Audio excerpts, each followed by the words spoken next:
네, 오늘도 경제재민 촉으로 재미난 경제 얘기 해보겠습니다. 먼저 두 분의 교수님들과 인사부터 나눌게요. 안녕하세요. 안녕하세요. 네, 나 교수님 한 주 동안 어떻게 보내셨어요?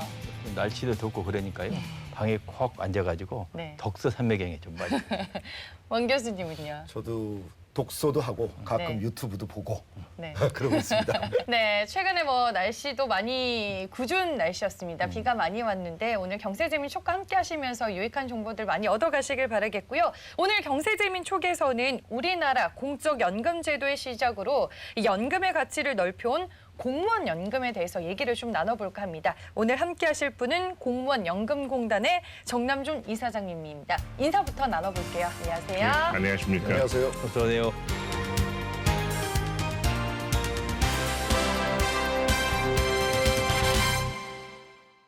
오늘 소중한 발걸음을 해주셨는데 예. 먼저 시청자분들께 인사 말씀 부탁드릴게요. 예, 공무원연금공단 운영을 맡고 있는 정남준입니다. 저희 공무원연금공단 본부가 정부 공공의 이전 방침에 의해서 4년 전에 제주 서귀포로 이전을 했습니다. 그래서 장마가 끝날 준비해가지고 서귀포에서 여수하고 실안을 거쳐서 어제 올라왔습니다. 진짜 먼 거리로 오셨습니다. 공무원 연금공단이 어떤 일을 하는 기관인지 시청자분들이 좀 이해하기 쉽게 소개를 해주시죠. 가장 중요한 게 이제 전현직 공무원에 대한 연금 문제하고 또 후생 복지 사업을 하고 있습니다. 오늘 현재 공무원 연금 받으신 분들, 공무원으로 퇴직하신 분들이 52만 6천 명이고 현재 지금 근무하고 있는 분들이 117만 명 정도 됩니다. 그래서 저희가 170만 공무원 연금 가져가는데요.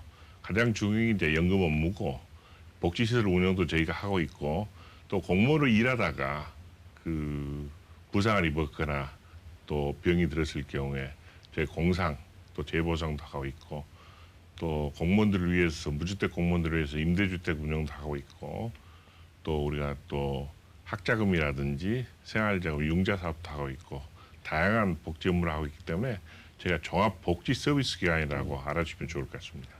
예, 이사장님께서 우리 공무원 연금공단에 같이 소개를 해주셨는데 예. 저도 공무원인데 말이죠. 이 우리 공무원 연금관리공단에 대해서는 국민들도 여러 가지 보는 시각이 있고 또 우리 공무원들도 보는 시각이 있거든요. 지금 요새 우리 공무원들을 위해서 기금을 잘 운영해야 되는데 기금 운영을 잘하고 계십니까? 솔직히 말씀드리면은 저희가 정부에서 보조금을 받고 있습니다. 근데 이런 원인이 초고속 저는 고령화에 있다고 생각합니다. 공무원들이 지금 퇴직하고 나서 그러니까 92년도로 제가 기억을 하는데 그때 당시에 교장 선생으로 은퇴하신 분들이 한 30분 모이셔가지고 우리가 한 7년 정도 여성이 남았다고 생각하면은 연금을 받는 게 낫고 7년을 못 채울 것 같으면은 일시금을 받자 그런 논의를 하셨다는데 그분들이 30년 이상 사셨거든요. 그래서 저희도 상당히 좀 당혹스럽긴 합니다. 근데 초고속 고령화에 따른 100세 시대는 우리 대한민국 사회에 상당히 현실적인 문제고 그래서 저희가 기금을 정부 보전을 받으면서 또 자금 운용단이 있어가지고 기금 운용도 하고 있습니다. 그래서 거기 또 수익도 있고 그런데 이제 아무래도 공적연금 관리하다 보니까 제가 모범적으로 자금 운용을 해야 되는데 각종 위원회에서 다 심의를 해야지 하거든요. 그래서 소위 민간 기업이 사는 단타 위주의 저희가 자금 운용을 할 수 없는 거고 또 공적연금 운영기관으로서 사회 책임 투자라든지 또 스튜디십이라든지 여러 가지 그런 부분도 고려해야 되기 때문에 그런 아무튼 자금 운영에서도 수익을 내려고 상당히 노력을 하고 있다는 말씀을 우선 드리겠습니다. 국민들은 제가 왜 여쭤보냐면요. 우리 국민들은 국민연금을 많이 받고 있지 않습니까? 예. 우리는 적게 받는데 공무원들은 공무원연금을 많이 받고 있는데 비판하거든요. 그런 그러려면 시각차가 있어요. 그런 시각차가 있지 않습니까? 그러니까 말씀하시다시피 국민연금과 공무원연금이라는 글자가 두 자가 같습니다. 그래서 자꾸 말씀을 하시는데 자꾸 비교를 많이 하시더라고요. 그렇습니다. 그렇죠. 그래서 네. 저희가 상당히 좀 당혹스럽게 하는데 제도 자체가 다르거든요. 예를 들면 국민연금은 사회보장, 사회복지 측면에서 이제 시작됐고요. 공무원연금은 아무래도 젊은 사람의 공직에 들어와가지고 평생을 영리도 하지 않고 정책 중립 지킴에서 했을 경우에 노후 생활보장 측면, 예. 직업 공무원직 확립이라는 측면이 좀 강했고, 소위 인사행정 측면에서 제도가 이루어지고 있는 겁니다. 물론 기여금이라든지 또 방식도 다 다르죠.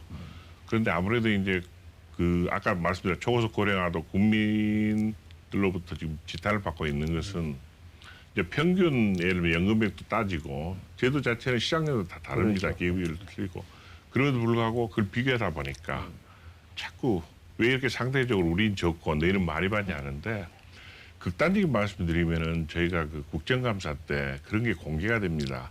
공무원 연금 중에 제일 많이 받으신 분 누구냐? 대법관을 지내고 3부위나 5부위나 하시면 한 720이 최고 받으신 분이 있습니다. 실제로는 그분이 로펌에 근무하시기 때문에 절반이 지급 중지가 되고 360 정도 받고 계시거든요.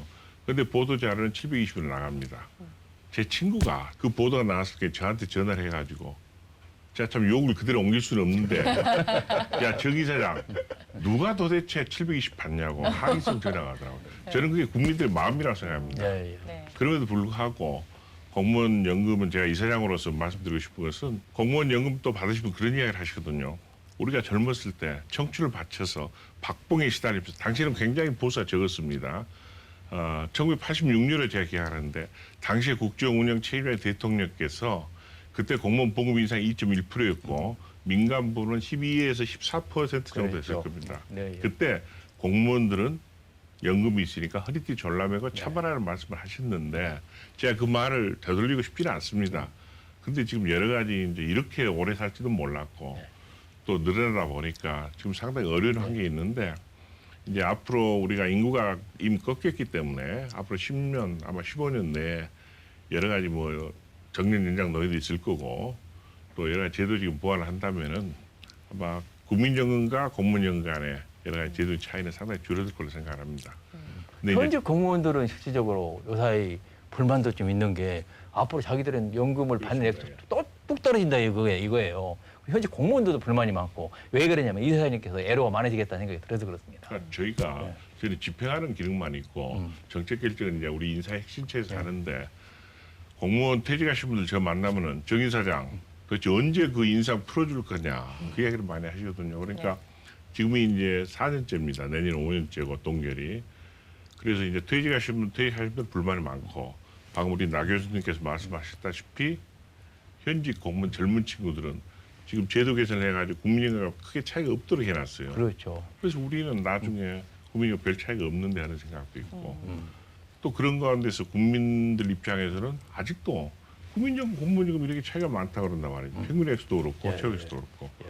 그래서 저희가 참 공단 운영하면서 저희 임직원들 모두 다 그런 마음입니다만은 홍보도 못하고 더군다나 조용히. 그런 데다가 또 네. 그 연금공단이 공무원연금공단이 제주도에 가 있지 않습니까? 생활 환경도 별로 좋지 않은 것 같더라고요. 얘기 들어보니까요. 그러니까 혁신도시 10개 도시가 이제 정부 방침위에서 다 조성이 돼 있고 다 운영이 되고 있습니다. 그런데 제가 지방의 행정부시장 시절에 그때 공공기관 이전할 때 제가 공청회 나가서 토론도 했고 또 한국전력 제가 유치를 해서 적극 노력하는 입장에서 보면은 그건 다 이제 일장일 때는 있을 겁니다. 그런데 아직도 그 서귀포라는 특수지역 사정을 말씀드리면은 최근에 태풍 왔을 때 비행기가 2, 3일 결항돼 버리거든요. 맞아요. 그렇죠. 돌풍부로도 그렇죠. 그렇고. 네. 그런데 저희 비행기 요금이 다들 이제 저가 항공 이야기를 하시는데 실제적으로 저가 항공 혜택을 거의 못 받습니다. 일반 직원들은 주말에 이렇게 가족 만나러 서울 와야 되고 또 가족이 방문으로 내려와야 되는데 주말 요금은 거의 평상 가격 똑같은 거고요. 또 교통비 예를 들면 세액공제 면제 혜택 같은 것도 제가 추진해 보는데 제주도민 전체가 관련돼 있기 때문에 그게 아마 법상 좀 한계가 있더라고요. 그러면은 제주도로 이전한 이후에는 이제 지역 사회와 상생하기 위해서 어떤 노력들을 좀 하고 계시는지도 궁금하네요. 제주 4.3 네. 사건 잘 아실 겁니다. 근데 작년에 제가 부임하자마자 4.3 사건 행사 자체 추모 행사도 가졌고 금년에도 저희가 플래카도 걸고 그랬습니다.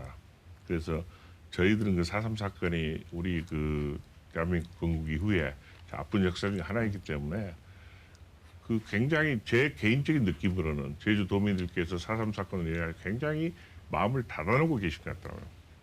그래서 저희들은 다가가려고 굉장히 노력도 많이 하는데 또 지역 행사도 작년에 여러 가지를 하고 있고 저희들 사무실이라든지 그 라운지라든지 또 시설들 다 개방을 해서 제가 하는데 물론 접근성에서 좀 문제는 있습니다. 지금 위치가 그러다 보니까 그럼에도 불구하고 여러 가지 행사들을 합니다. 그런데 저도 이제 제주로 주민등록 이전했기 때문에 제주 도민이거든요. 현재. 네, 새로운 도민 입장에서 보면은 오래 사신 분들이 좀 더 마음을 열어줬으면 좋겠다. 그런 생각을 좀 가지고 있습니다. 그 이사장님이 그 여러 어려운 여건 속에서도 열심히 일하시고 계시는데 특히 제가 듣기로 네. 우리 저 공무원 연구관리공단이 전 공공기관 혁신 기관으로 우수상을 받았다는 얘기를 들었는데 그것보다는 제가 그 현직에 있을 때 예. 과거 노무현 정부의 정부 혁신본부가 있었습니다. 그때 제가 마지막 정부 혁신본부장이거든요. 예. 그래서 아무래도 저는 뭐 현직에 있을 때나 또 공공기를 맡고 나서도 혁신이 예. 가장 기조가 되어 생각하고 여러 가지 시책들을 합니다. 다행히 당시에 정부혁신위원회에서 활동하셨던 위원장 또 위원분들이 정말로 제가 미안할 정도에 저를 도와준다는 측면에서 우리 공무원 연구원 혁신위원으로 와 계시고 예. 그래서 여러 가지 사업들을 좀 해보려고 합니다. 그런데 저도 공직에서 28년 있다가 나와서 9년 쉬었다가 지금 다시 공공기관을 맡고 있습니다만 하다 보니까 네.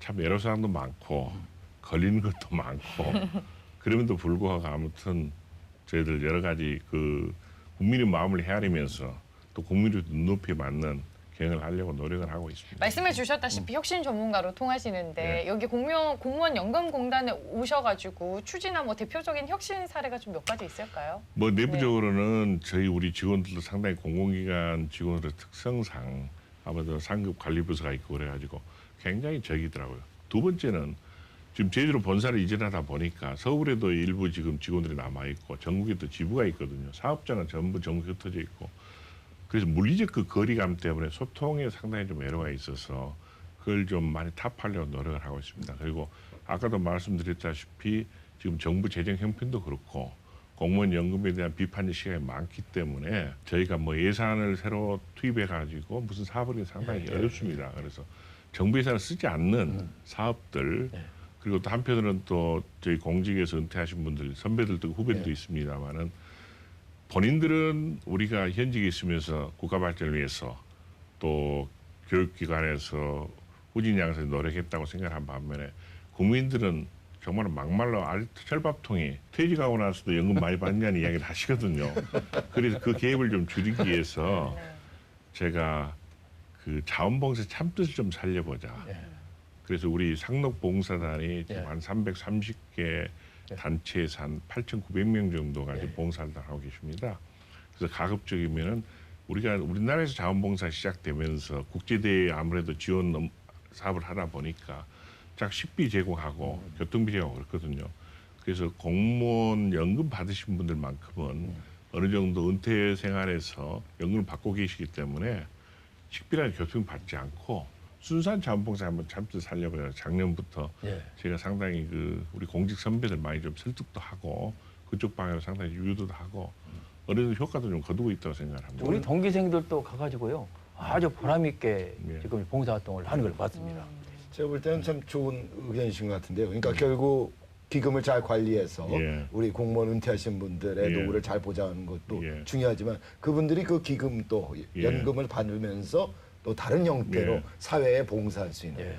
좀 알차게 좀 내용을 만드시고 전국적으로 확대를 하면 참 좋을 것 같습니다. 마치 이번에 이제 문재인 정부 출범 이후에 사회적 가치 제고 네. 또 우리 재능 기부, 사회 공헌들을 많이 강조를 하기 때문에 전문 봉사 차원에서 그러니까 네. 우리가 그 과거에 예를 들면 은퇴하신 분들 봉사활동이 뭐 제가 폄하하려는 이야기는 아닌데 단순 봉사가 굉장히 그쵸. 있었거든요. 길거리에서 교통 안내라든지 뭐 그런 게 있었는데 전문성이 있잖아요. 예, 공무원 전문성을 분들은. 가진 특수 분야들 세무행정 예. 하시던 분들은 우리 세무봉사를 할 수 있고 또 우리 법원의 판검사들도 다 우리 연금 가족입니다. 그렇죠. 예. 또 예를 공무의료기관에 계시던 분들도 있고 그래서 아무래도 그 전문성을 찾아서 저희들이 연계시키는 역할들을 하려고 하는데 한 가지 말씀드리고 싶은 것은 전국에 지금 공공기관 또 행정기관에 휴양시설 연수시설이 굉장히 많거든요. 예. 민영화된 기관도 전국 방방곡곡에 정말로 풍광이 좋은 바닷가라든지 산속에 있는 시설들 보면 다 무슨 연수시설입니다.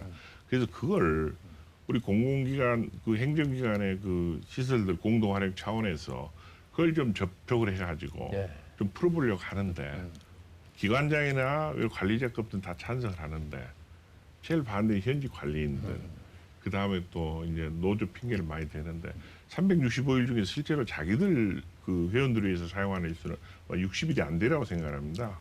그래서 그 예를 들면 자기 사원들이나 회원들을 위해서 할 경우에는 보다 우리가 한 20% 30%더 비용을 주겠다. 예, 예.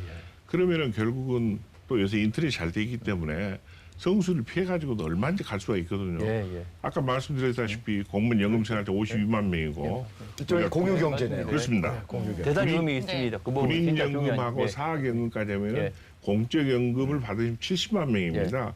이분들이 생활은 여유는 있고 지역경제 활성화에 도움이 될 것 같고 예.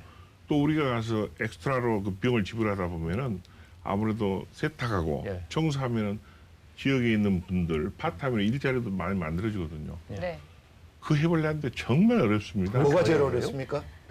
반대. 반대.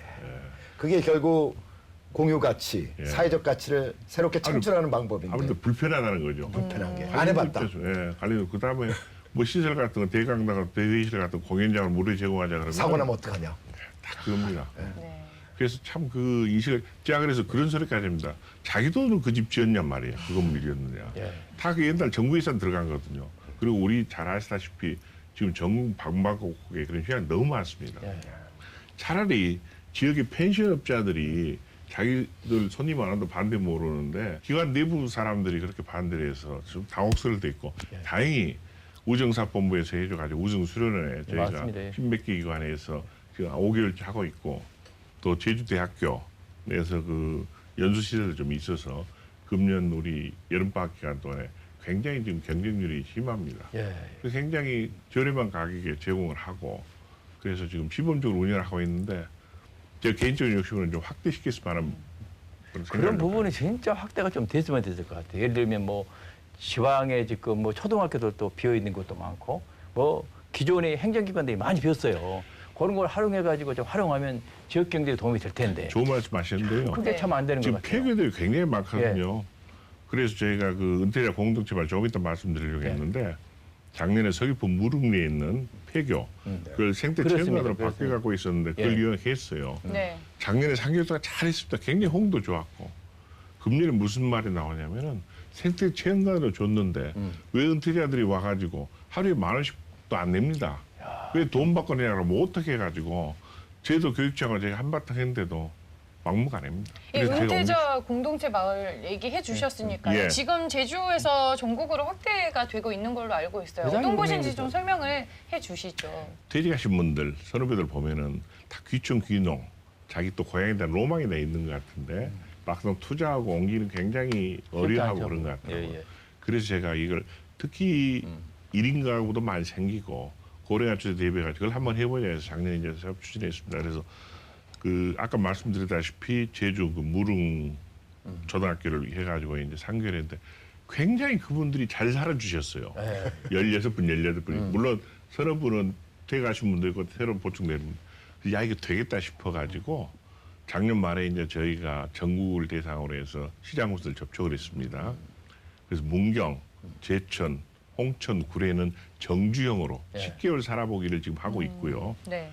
그다음에 우리가 신안하고 거창, 신안하고 거창은 신안은 바닷가이기 때문에 낚시 좋아하시는 분들 한 3개월 살아보기를 해보자. 아, 그다음에 거창은 우리 MBN에서 나는 자연이다 프로그램 같은 거. 특정 목적을 그렇지. 위해서. 덕이산 예, 예. 밑자락이 있고 예, 예. 굉장히 좋습니다. 그래서 그 귀촌 기농 지원센터가 지어져 갖고 있어요. 그래서 3개월 지금 두 번째 돌아가고 있고 제가 이번에 아까 여수하고 신안 거쳐서 온 이유는 여수에 지금 돌산 쪽에다가 예, 예. 갓고을 체험센터인데 갓김치, 갓김치요. 예, 체험센터인데 거기에 마침 지금 있어서 그걸 제가 현장을 보고 갔고 신안에도 지금 천사대유가 그 뚫려가지고 예. 자은도라는 섬까지 이제 자동차 들어가거든요. 네. 그래서 지금 9월 1일부터 저희가 추가로 좀 하려고 합니다. 저희가 시범 운영하고 나서 잘 되면은 저희가 정부에도 좀 건의할 생각으로 있습니다. 그래요. 지금 몇 년 되셨습니까? 작년부터 이제 시작했는데 작년부터요? 금년에 그래요? 폭발적으로 지금 반응이 있어서 예, 예. 제가 그래서 어제 그제도 현장을 다시 한번 보고 네. 아무래도 지금 수요는 굉장히 좀 있을 것 같습니다. 지금 뭐 대외적으로 활발하게 하고 계시는 이제 활동들에 대해서 들어봤는데 대내적으로는 좀 어떻게 소통을 하고 계시는지도 궁금해요. 제가 그 아까도 말씀드렸듯이 가자마자 제가 제 개인 이메일로 네. 우리 내부 인트라넷이 아니고 혁신 제안을 한번 받아봤습니다. 저만 열어보겠다. 그래서 많은 제안이 들어왔는데 아직도 문을 닫고 있는 것 같아서 제가 2차례 더 했습니다. 그래서 거기서 나온 제안들 또 개인의 어떤 고충 사항들 같은 제가 대충들 반영을 하도록 노력을 하고 있고요. 또 우리 아까 그 혁신 전문가들 외에 시민 참여 혁신단을 만들어 가지고 우리 제주도민뿐만 아니라 전국에서 우리 젊은 학생들부터 또 은퇴하신 공무원들까지 여러 가지 간담회 같은 거 타고 있고 제가 저도 공무원 생활을 오래 하고 또 밖에서 시민단체 활동 생활도 했기 때문에 우리 직원들 기억에 없는 호프타임이라든지 무비 데이트, 네. 뭐 도시락 미팅, 그리고 번개팅 같은 것도 많이 하려고 하는데 아무래도 그게 익숙치 않으니까 홍도가 낮고 또 나쁘게 이야기하면은 부서에 있는 선배들이 젊은 친구들 너 나가라 그런 것 같아요. 그래서 제가 몇 번 하다 보니까 네. 들어온 지 한 1, 2년 된 친구가 한 5번째 참석을 하더라고요. 앞으로 너는 오지 말아라. 내가 그렇게 했습니다. 그러니까 그 조직 문화를 바꾸는데 네. 참 우리도 지금 이제 예를 들면은 1982년에 지금 이제 세워져 가지고 지금 36년 이제 37년 네. 되거든요. 그래서 참 그 조직 문화를 일시 바꾸기 힘들 것 같다. 하지만은 제가 이사장 하는 동안에 좀 물꼬는 좀 바꾸고 싶다. 뭐 그런 생각을 좀 하고 있습니다. 조직 문화라는 게 잘 아시다시피 하루 이틀 바뀌지는 않지 네. 않습니까? 그리고 여러 가지 이제 공공기관의 평가 제도라든지 또 여러 가지 이제 정부 방침에 따라서 시책들이 있기 때문에 있는데 특히 이제 저희가 아무래도 그 남성 위주의 조직이었고 특히 기술직이 많음에도 불구하고 여성하고 기술직에 대한 인사가 굉장히 좀 기울기가 심했어요. 그래서 제가 극단적으로 우리 인사부 차장을 여성으로 다 임명했습니다. 대단하십니다. 근데 처음에는 인사부 차장할 때는 굉장히 반대가 심했는데 네. 다음에 인사부장 임명하니까 한 말이 없더라고요. 그래서 가급적이면 제가 정말 인사 공정하려고 노력하고 있고 네, 마지막 질문이 될 것 같은데요. 앞으로 계획 혹은 이제 시청자분들께 하고 싶은 말씀이 있으시다면 한 말씀 부탁드릴게요. 제가 그 공무원 이사장 오기 전에 9년 동안 연금 받으면서 제가 생활했기 때문에 네. 공무원 연금을 받으신 분들의 뜻도 잘 알고 있고 제가 또 시민단체 활동을 하면서 또 우리 일반 국민들의 비판적 시각도 잘 알고 있습니다. 그래서 제가 항상 주장하는 게 우리 공무원연금공단도 국민의 눈높이하고 마음을 헤아리지 못하면 설 곳이 없다. 예. 그래서 좀 국민과 함께하는 혁신교육 예. 또 한편으로는 우리 공무원 연금을 받으신 분들, 연금 생활자들 앞으로 미래 우리 연금 가족이 될 현직 공무원들 위해서 우리가 행복한 동행을 좀 해보자. 예. 뭐 그렇게 하고 경영 혁신 측면에서는 아무튼 임기 동안에 최선을 다해서 자금 운영 면에서 또 복지시설 운영 면에서 또 그리고 새로운 사업에서 열심히 하겠다는 말씀만 드리겠습니다. 국민 잘하실 것 사랑받는 같습니다. 사랑받는 공무원 연금관리공단이 되면 네. 진짜 기대합니다. 아니 저는 오늘 이사장님의 얘기를 쭉 들어보니까 정말 공무원연금공단 앞으로 대내외적으로 정말 많은 변화들이 기대가 되는 것 예. 같아요. 네, 앞으로도 저희가 잘 지켜보겠습니다. 예, 고맙습니다. 앞으로 관심 많이 가져주시고 네. 잘 부탁드리겠습니다. 알겠습니다. 이렇게 해서 오늘 경세재민 촉에서는 공무원연금공단의 정남준 이사장님과 얘기 나눠봤습니다. 오늘 말씀 고맙습니다. 예, 감사합니다. 감사합니다. This is why I always whisper.